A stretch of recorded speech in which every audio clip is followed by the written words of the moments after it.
జీవితమొక పయనమని గమ్యము తెలియదని తెలిసిన ఈ మనిషి పయనమాగదు.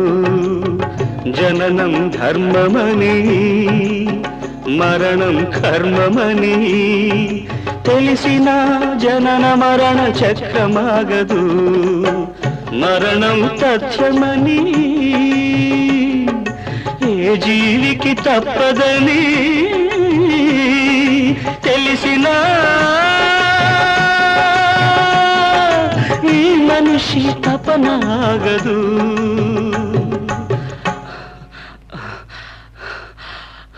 ఈ బ్రతుకు తపనాగదు.